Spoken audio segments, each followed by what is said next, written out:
Assalamualaikum warahmatullahi wabarakatuh. Perkenalkan saya Ilham dan akan membawakan materi tentang desain penelitian. Yang pertama itu adalah pengertiannya atau definisi. Nah, desain penelitian itu adalah suatu rencana atau kerangka kerja yang digunakan peneliti untuk mengukur dan merancang proses penelitian secara sistematis. Tujuan utamanya adalah untuk memberikan panduan yang jelas dalam mengumpulkan dan menganalisis data sehingga hasil penelitian yang diperoleh dapat menjawab pertanyaan-pertanyaan penelitian dengan valid dan reliable. Dalam desain penelitian, ini terdapat berbagai metode dan pendekatan yang disesuaikan dengan tujuan penelitian dan jenis data yang akan dianalisis. Desain ini juga membantu peneliti menentukan alat atau teknik yang tepat untuk digunakan, baik itu eksperimen, survei, observasi, atau wawancara. Dengan menggunakan desain peneliti yang terstruktur, peneliti dapat memastikan bahwa setiap tahap penelitian dilakukan secara efektif, meminimalkan kemungkinan kesalahan atau bias yang dapat mempengaruhi hasil akhir. Desain peneliti bukan hanya tentang teknik atau metode yang digunakan, tetapi juga tentang cara menghubungkan semua elemen peneliti, seperti variabel, sampel, dan teknik analisis, sehingga peneliti dapat dilakukan secara terarah dan fokus. Pemilihan desain yang tepat sangat penting karena akan menentukan kualitas dan kredibilitas dari temuan yang dihasilkan. Nah, ada juga nih beberapa pendapat atau definisi dari para pakar atau para ahli. Yang pertama itu ada Silain di tahun 2018. Menurut Silain, desain penelitian adalah desain mengenai keseluruhan proses yang diperlukan dalam perencanaan dan pelaksanaan penelitian. Terus yang kedua itu ada Umar di tahun 2007. Menurut para ahli, desain penelitian dapat diartikan sebagai suatu rencana kerja yang terstruktur dalam hal hubungan-hubungan antara variabel secara komprehensif agar hasil risetnya dapat memberikan jawaban atas pertanyaan-pertanyaan riset. Rencana tersebut mencakup hal-hal yang akan dilakukan periset, mulai dari membuat hipotesis dan implikasinya secara operasional sampai analisis akhir. Nah, yang terakhir ini ada Najmias di tahun 1976. Yang menurut Najmias, desain penelitian merupakan suatu rencana yang membimbing peneliti dalam proses pengumpulan, analisis, dan interpretasi observasi. Maksudnya, suatu model pembuktian logis yang memungkinkan peneliti untuk mengambil inferensi mengenai hubungan kausal antara variabel di dalam suatu penelitian. Oke, terima kasih. Selanjutnya akan dilanjutkan oleh rekan saya. Baik, perkenalkan nama saya Albi Azhar. Di sini saya akan melanjutkan tentang jenis-jenis atau desain penelitian.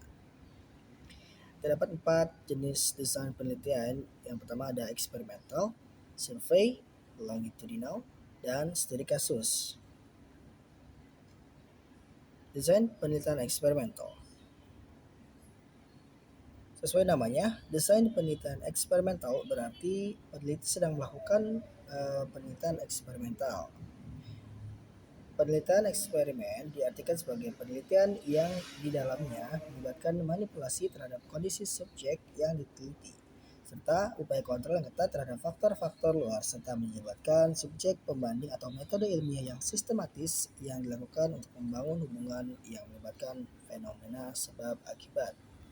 Ada 3 jenis desain penelitian eksperimen, yaitu pre-eksperimental, quasi-eksperimental, dan true experimental research. Dalam contohnya adalah judulnya efektivitas penggunaan alarm rokok di ruang publik. Desain penelitian eksperimental. Pada desain eksperimental, baik satu atau beberapa variabel terikat diamati untuk mengetahui ada atau tidak pengaruh dari aplikasi suatu variabel bebas. Desain ini merupakan desain eksperimen yang paling sederhana dan tidak terdapat kontrol kelompok. Kemudian ada 3 dibagi menjadi 3 eksperimental, yaitu one shot case study research design, kemudian ada one group retest poster research design, dan yang terakhir ada static group comparison. One shot case study research design ini adalah dalam penelitian eksperimen Rangers ini hanya ada satu kelompok variabel terikat yang dipertimbangkan. Kemudian yang kedua ada one group retest poster research design. Desain penelitian ini mengkombinasikan post-test dan pre-test studi dengan mengadakan suatu tes pada satu kelompok sebelum diberi perlakuan atau setelah diberi perlakuan. Yang ketiga ada static group comparison. Pada desain ini, dua atau lebih dari kelompok diberikan pengawasan, di mana hanya ada satu kelompok yang diberi perlakuan.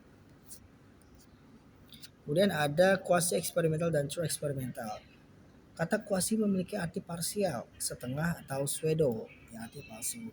Sehingga penelitian quasi eksperimental memiliki kemiripan dengan true experimental research, tetapi tidak sama. Pada quasi eksperimental, partisipan tidak dipilih secara acak, sehingga desain penelitian ini digunakan pada kondisi di mana randomisasi sulit atau tidak mungkin dilakukan. Kemudian ada true experimental research design. Desain penelitian ini bergantung pada analis statistik untuk menerima atau menolak hipotesis. True experimental research design merupakan desain penelitian eksperimen yang paling akurat dan tidak dapat dilakukan dengan atau tanpa pretest pada paling tidak dua kelompok subjek variabel terikat yang dipilih secara acak. Kemudian ada desain penelitian survei.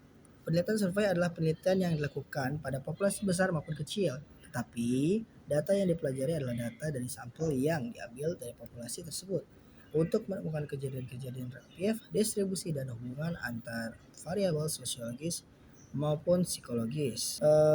Menurut beberapa ahli, ada beberapa desain penelitian survei, yaitu desain pembagian silang atau cross-sectional design dan survei berkepanjangan atau longitudinal survey.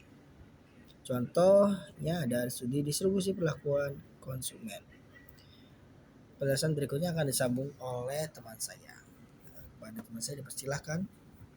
Oke, di sini saya akan menjelaskan atau melanjutkan tentang jenis-jenis penelitian. Di sini ada desain penelitian longitudinal. Nah, penelitian ini merupakan penelitian yang menggunakan data dengan rentang waktu yang panjang. Lalu berapa lamakah waktu yang digunakan? Nah, ini maksud di sini adalah bersifat sangat relatif. Namun, penekanan riset longitudinal sebenarnya pada ekstensi atau perpanjangan dari survei yang dilakukan. Perpanjangan tersebut bersifat periodik. Nah, jadi penelitian longitudinal ini dapat perlu dipahami sebagai perpanjangan penelitian survei yang bersifat periodik. Sedikitnya, survei dilakukan 2 kali dengan rentang waktu yang ditentukan dari awal. Teknik pengumpulan data ini biasanya menggunakan kuesioner atau interview terstruktur. Nah, desain penelitiannya pun tidak jauh berbeda nih dengan penelitian lain seperti survei. Sebagai contoh, kita akan melakukan penelitian tentang perubahan karakteristik kekerasan pemuda di suatu kota yang kerap terjadi tawuran. Untuk melakukan riset longitudinal, pertama-tama kita harus melakukan survei dengan kuesioner atau wawancara terhadap anak muda yang terpilih sebagai sampel. Nah, identitas partisipan atau anak muda tersebut kita catat baik-baik nih dan disimpan dengan rapi di dalam arsip. Survei pertama dilakukan dengan variabel yang telah disusun matang. Riset ini juga menggunakan rentang waktu yang jelas. Misalnya, setiap 5 tahun kita mendatangi anak muda yang sama untuk dilihat perubahan atau perkembangan dalam karakteristiknya.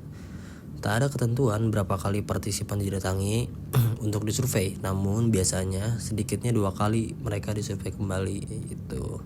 Terus hasil survei kedua, ketiga, dan seterusnya akan memperlihatkan perubahan apa yang terjadi pada anak muda tersebut yang barangkali disurvei yang ketiga dan seterusnya bukan lagi tergolong anak muda. Nah, dengan desain penelitian ini, perubahan karakteristik kekerasan sebagaimana yang menjadi fokus penelitian sangat mungkin diketahui. Lanjut, untuk ke desain selanjutnya ada desain penelitian studi kasus. Nah, studi kasus ini menjadi metode paling sesuai untuk fase penyelidikan dari sebuah penelitian karena mengedepankan survei dan proses historis sebagai jalan untuk penjelasan yang bersifat sebab musabab atau kausalitas. Meskipun demikian, metode studi kasus hanya merupakan persiapan metode yang tidak dapat digunakan untuk menggambarkan atau menguji suatu masalah. Kriteria penetapan desain penelitian studi kasus sangat berpengaruh nih terhadap suatu penelitian. Nah, demikian juga untuk penelitian studi kasus, kriteria kualitas desain penelitian berkaitan dengan validitas konstruk, ya ini menetapkan ukuran operasional yang benar untuk konsep-konsep yang akan diteliti. Nah, dalam studi kasus dapat digunakan teknik multi sumber bukti, memberikan kesempatan kepada informan untuk meninjau kembali nih draft laporan studi kasus yang bersangkutan. Lanjut, validasi internal. Validasi internal ini merupakan hubungan sebab akibat, di mana kondisi-kondisi tertentu diperhatikan guna mengarahkan kondisi-kondisi lain untuk membedakan dari hubungan semu. Lanjut, ada validitas eksternal, yaitu menetapkan ranah di mana temuan suatu penelitian ini dapat divisualisasikan. Selanjutnya ada reliabilitas, yaitu bahwa suatu penelitian seperti prosedur pengumpulan data dapat diinterpretasikan dengan hasil yang sama pada waktu yang berbeda. Lalu itu saja yang bisa saya sampaikan. Untuk selanjutnya akan disampaikan oleh rekan saya. Terima kasih. Baik, Assalamualaikum warahmatullahi wabarakatuh. Saya Rizky Nabila Devia. Di sini saya akan melanjutkan presentasi kelompok saya, kelompok 7 yang berjudul Research Design. Di slide kali ini yang berjudul Contoh Desain Penelitian. Contoh desain penelitian sendiri ada 3, yaitu penelitian kualitatif, penelitian eksperimental, dan penelitian kuantitatif. Baik, saya akan menjelaskan saya akan menjelaskan satu persatu poin yang tertulis dalam presentasi ini.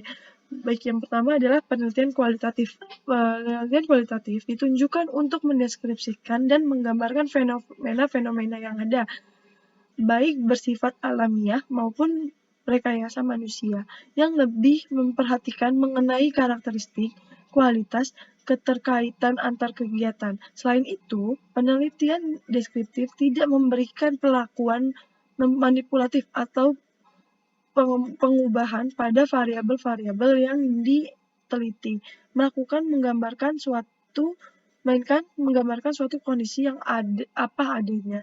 Seperti contoh penelitian sebagai contoh penelitian yaitu eksplorasi fenomena kejujuran di SD Negeri 3 Purwodadi, Kabupaten Banyumas. Satu-satunya perlakuan yang diberikan hanyalah penelitian itu sendiri, yang dilakukan melalui observasi, wawancara, dan dokumentasi. Berdasarkan keterangan dari beberapa ahli di atas, dapat ditarik kesimpulan bahwa penelitian deskriptif kualitatif yaitu rangkaian kegiatan untuk memperoleh data yang bersifat apa adanya tanpa ada dalam kondisi tertentu, yang hasilnya lebih menekankan makna. Di sini peneliti menggambarkan metode penelitian deskriptif kualitatif karena penelitian ini mengeksplor fenomena proses pembentukan karakter peserta didik melalui penyelenggaraan kantin kejujuran di SD Negeri 3 Purwodadi. Dan selanjutnya adalah penelitian eksperimental. Penelitian eksperimental adalah penelitian sosial sering dilakukan untuk menemukan aspek penyebab atau penyebab fenomena sosial. Seringkali desain eksperimental digunakan sebagai dasar untuk mengimplementasikan suatu program atau kebijakan. Misalnya, sebagai contoh sederhana dari penelitian eksperimental, peneliti ingin mengetahui efektivitas pengguna dalam sistem alarm rokok di ruang publik. Untuk mengurangi konsumen rokok di tempat umum, beberapa ruang publik dibangun menjadi ruang rokok yang lain dengan fitur yang sama tidak dilengkapi dengan alarm rokok. Eksperimen ini akan menunjukkan hasil seberapa efektif alarm rokok dapat mengurangi konsumsi rokok di tempat umum, karena memang asap rokok sendiri adalah zat berbahaya jika terhirup oleh orang lain melalui udara. Oke, selanjutnya adalah penelitian kuantitatif, yaitu membuat proyek eksperimental lebih bebas. Maka, peneliti sosial umumnya menerapkan desain eksperimental untuk melakukan penelitian kuantitatif. Penelitian kuantitatif bisa dipergunakan guna membandingkan kelompok yang diperlakukan sebagai subjek eksperimen dan kontrol. Misalnya, percobaan konsumsi vitamin C untuk meningkatkan daya tahan siswa. Beberapa subjek diminta untuk mengonsumsi vitamin C. Yang lain tidak memiliki kelompok kontrol. Hasilnya adalah hasil percobaan, bukan hasil yang bisa dibilang adalah permanennya mereka gitu. Baik, selanjutnya selesai sudah. Di sini adalah kesimpulan. Kesimpulan dari presentasi ini adalah desain penelitian adalah rencana sistematis yang menentukan metode, alat, dan proses dalam penelitian. Lalu pemilihan desain yang tepat memastikan validitas dan reliabilitas hasil penelitian.